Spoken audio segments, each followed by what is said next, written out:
Today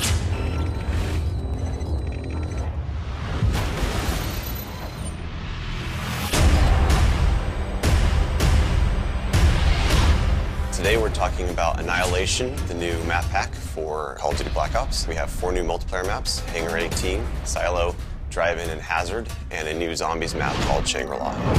Hangar 18 is based in the highly controversial Area 51, and it has a lot of Easter eggs that play up the conspiracy theory aspect. Hangar 18 is a medium-sized map. It has a pretty classic multiplayer gameplay structure. All the paths lead through and around the hangar. It kind of caters for all game types. You've got your close quarters going through the hangar. You've also got some sniper points as well. Strategically, you want to hold down the hangar. If you can work with your teammates to really control the 4 main flow points, then you're going to dominate the map. Silo is based on a Russian underground nuclear missile silo construction site. It's probably one of the largest maps in the entire game. Silo favors players who take their time because there's a lot of flank routes and a lot of interconnecting paths. So players who are smart and use decoys and pay attention to the mini-map are going to be more successful. You can't really stick around in one place for too long because you're going to get shot from multiple angles. You really need to learn how to play the map, how the paths flow, and you need to stay on the move.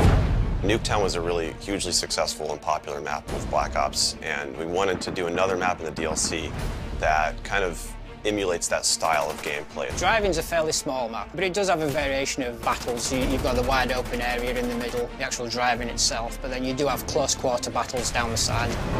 So Hazard was inspired by one of our World at War maps called Cliffside, but it's a complete reimagining of it.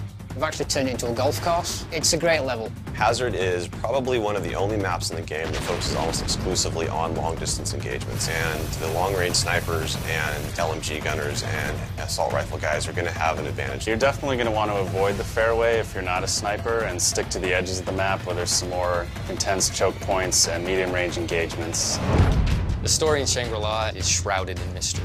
I love to leave it up to the fans to derive their own ideas from it and also discover the facts that we put in there. I hope they really get the sense that we've taken this to just a whole nother level with the new weapons, the new environment, the new ways of getting around the map and things like that. There's a lot of holding areas, escape hatches, and things that let you get out at the last minute, which is a contrast to Call of the Dead, where it was a very wide open map. This is a much tighter map. Don't hold out too long. If things look like they're getting rough, get out of there.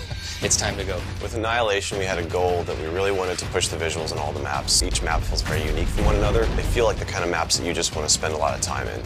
Annihilation hits Xbox Live Marketplace on June 28th.